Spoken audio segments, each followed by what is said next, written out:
মাহদীর সময়ে ইসলামের পুনর্জাগরণ এমন একটি বিস্ময়কর যুগ যার কথা হাদিসে অত্যন্ত শক্তিশালীভাবে বর্ণিত হয়েছে। এই পুনর্জাগরণ কেবল কোনো রাজনৈতিক পরিবর্তন নয়, বরং এটি হবে আধ্যাত্মিক, নৈতিক, সামাজিক এবং বৈশ্বিক পরিবর্তনের এক মহান বিপ্লব, যেখানে পুরো পৃথিবী আবার ইসলামের আলোয় আলোকিত হবে। দীর্ঘ অস্থিরতার পর পৃথিবী যখন অন্যায়, জুলুম, দুর্নীতি, যুদ্ধ এবং বিভ্রান্তিতে পূর্ণ হয়ে পড়বে, তখনই আল্লাহ এমন একজন নেতাকে পাঠাবেন যিনি শেষ যুগের অন্ধকারকে ভেদ করে সত্য, ন্যায় ও শান্তির পতাকা তুলে ধরবেন। সেই নেতা হলেন ইমাম মাহদী, যিনি রাসূলুল্লাহ সাল্লাল্লাহু আলাইহি ওয়াসাল্লামের বংশধর এবং পুরো পৃথিবীতে ন্যায়সঙ্গত শাসন প্রতিষ্ঠার জন্য আল্লাহর পক্ষ থেকে মনোনীত হবেন। ইসলামের পুনর্জাগরণ তার নেতৃত্বেই শুরু হবে। মাহদীর সময়ে মুসলিমদের অন্তরে যে আধ্যাত্মিক জাগরণ ঘটবে তা হবে অতীতের যে কোনো পুনর্জাগরণের চেয়ে শক্তিশালী। মানুষ অতীতের ভুল, বিভাজন, দলাদলি ভুলে এক উম্মাহ হিসেবে ঐক্যবদ্ধ হবে। তার আগমন এমন সময় হবে যখন মুসলিম উম্মাহ ভেঙে যাবে বহু ভাগে, রাষ্ট্রগুলো দুর্বল হয়ে পড়বে, মানুষ দুনিয়ার পেছনে ছুটতে ছুটতে ঈমান ও নৈতিকতা হারাতে থাকবে। তখনই আল্লাহ মাহদীর হাতে সত্যিকারের পরিবর্তন শুরু করবেন। তার প্রথম কাজ হবে মানুষের হৃদয়কে কোরআন ও সুন্নাহর দিকে ফিরিয়ে আনা। সাধারণ মানুষ তার কথায়, আচরণে এবং ন্যায়পরায়ণতায় এমনভাবে প্রভাবিত হবে যে তারা নিজেরাই ঈমানের পথে ফিরে আসবে। ইসলামের নিয়মকানুন শুধু বইয়ের পাতায় নয়, মানুষের জীবনে বাস্তবায়িত হবে। বিশেষভাবে গুরুত্বপূর্ণ হচ্ছে তার শাসন ব্যবস্থা, যা সম্পূর্ণরূপে হবে ন্যায়ের উপর প্রতিষ্ঠিত। তিনি কোনো রাজা বা একনায়কের মতো শাসন করবেন না, বরং মানুষের প্রকৃত অভিভাবক এবং খলিফার মতো নেতৃত্ব দেবেন। তার আমলে দুর্নীতি থাকবে না, ক্ষমতার অপব্যবহার থাকবে না, কোনো অন্যায় টিকে থাকতে পারবে না।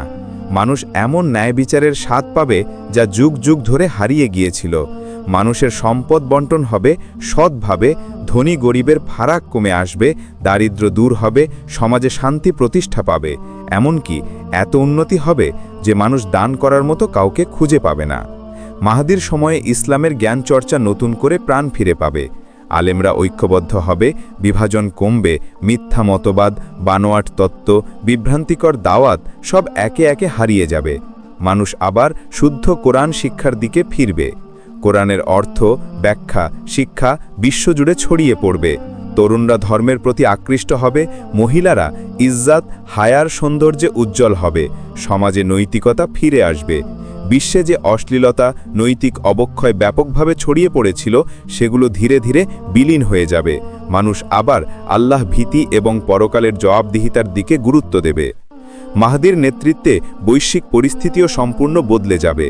যুদ্ধ বন্ধ হবে, অত্যাচারী শক্তিগুলোর পতন হবে, নতুন বিশ্ব ব্যবস্থা প্রতিষ্ঠিত হবে। মুসলিম উম্মাহ শক্তিশালী হবে এমনভাবে যে পৃথিবীর কোনো শক্তি তাদের চ্যালেঞ্জ করতে পারবে না।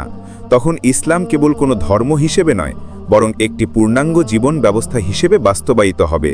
শিক্ষা, রাজনীতি, অর্থনীতি, সংস্কৃতি সব ক্ষেত্রে ইসলামী মূল্যবোধ শীর্ষে অবস্থান করবে।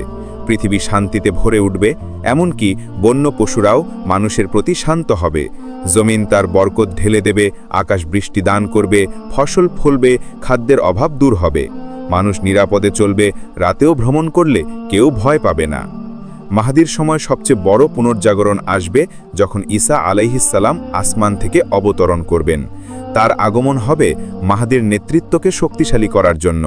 দুইজন মিলিতভাবে মানবজাতিকে সত্যের পথে ফিরিয়ে আনবেন। দাজ্জালের ধ্বংসের পর যখন শান্তির যুগ শুরু হবে, তখনই ইসলামের পুনর্জাগরণ পূর্ণতা পাবে। লক্ষ লক্ষ মানুষ ইসলাম গ্রহণ করবে, অমুসলিমরা ইসলামের ন্যায় বিচার দেখে মুগ্ধ হবে এবং পৃথিবী আবার আল্লাহ নূরে আলোকিত হবে। মাহদীর সময়ের এই পুনর্জাগরণ হবে মানব ইতিহাসের অন্যতম সেরা অধ্যায়। এটি হবে এমন এক যুগ যখন অন্ধকার ভেদ করে সত্যের আলো ছড়িয়ে পড়বে, মানুষ ঈমানের মিষ্টতা অনুভব করবে এবং ইসলামের প্রকৃত সৌন্দর্য সবার সামনে প্রমাণিত হবে। শেষে যদি আপনি শেষ যুগ, মাহদী, ঈসা আলাইহিস সালাম এবং ইসলামের পুনর্জাগরণ নিয়ে আরও বিশদ বিশ্লেষণ দেখতে চান, তাহলে অবশ্যই ফাইনাল আওয়ার কল চ্যানেলটি সাবস্ক্রাইব করতে ভুলবেন না।